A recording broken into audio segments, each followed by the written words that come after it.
रोजा रोजा रायजो राजाफोरखौ लानानै सराइबिल बियाबनि सिङाव थानाय बरबादा गामिनिफ्राय गासै 100 ट्रेक्टरनि रेलि खालामनायखौ नुनो मोननाय जायो। गसाइगाव महकुमानि सिङाव थानाय 5 नं सराइबिल बियाबाव इउपिपिएल दोलोनि 100 ट्रेक्टरनि रेलि। सराइबिल बियाबाव इउपिपिएल दोलोआ गोहोगोरासिन जाबाय नामा? सानफा एफा राजु नार्जारि बिथांखौ देरहासार खालामनो लोब लोब रायजो राजाफोरनि बाहागो लानायखौ नुनो मोननाय जादों। दिनै रोजा रोजा रायजो राजाफोरखौ लानानै सराइबिल बियाबनि सिङाव थानाय बरबादा गामिनिफ्राय गासै 100 ट्रेक्टरनि रेलि खालामनायखौ नुनो मोननाय जायो। दिनैनि बे हाबाफारियाव आसामनि केबिनेट मन्त्रि इउजि ब्रह्म बिथाङा बाहागो लानानै बेखेवनानै होयो। बिथांजों लोगोसे बे हाबाफारियाव एमएलए जिरन बसुमतारी, एमसिएलए रेवरेवा नार्जारि आरो सराइबिल बियाब इउपिपिएल दोलोनि बिजाथि राजु कुमार नार्जारि बिथांजों लोगोसे इउपिपिएल दोलोनि गोबां दैदेनगिरिफ्रा बाहागो लायो।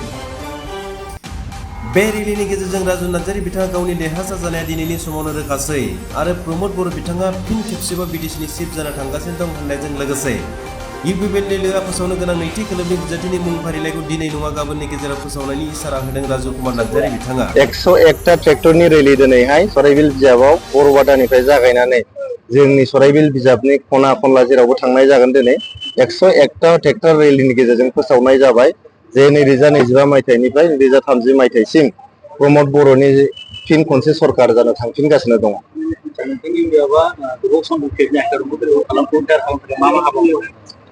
एबारनि 2025 मायथाइनि बिसायख'थियावहाय बिपिएफआ जेरावबो गैया।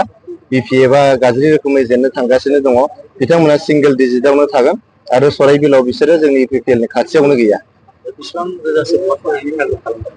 रायजो राजाफ्रा जेरैबायदि आशीर्बाद होगासिनो दङ, जेरैबायदि रेसपन्स आंनो होगासिनो दङ, प्रमद बर' सारनि जे थांनाय 5 बोसोरनि खामानि, बिथाङा जे दिनै जोंनाव सान्थिखौ गायसनबाय, बिथाङा मोनफ्रोमबो हारि माहारिनो न्याय होबाय, जौगानायनि लामायाव दिनै गोख्रैयै दावखोलांबाय थाबाय। बेफोर गासैखौबो नायनानै दिनै ट्रेक्टर पार्टिखौ जेरावबो आशीर्बाद होदों रायजो राजाफ्रा, बोर सारस्रिदों। सराइबिल बिजाबावबो बिथांमोना बोर सारस्रिगासिनो दं। बिदिनो थांबाय थायोबा जों गोबां बिबांनि भट लानानै सराइबिल समस्तिखौ देरहानो थांगासिनो दं।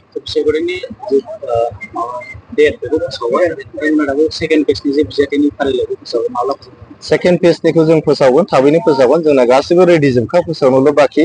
गतिके जों सानसे साननैनि गेजेरावनो सेकेन्ड फेजनि लिस्टखौबो जों फोसावगोन। जोङो दिनैनि तारिखआव 22निफ्राय 26, 22टानिफ्राय 26टा समस्ति देरहानो हानाय मोनसे रिपर्ट, मोनसे सार्भे जोंनि गेजेराव दङ।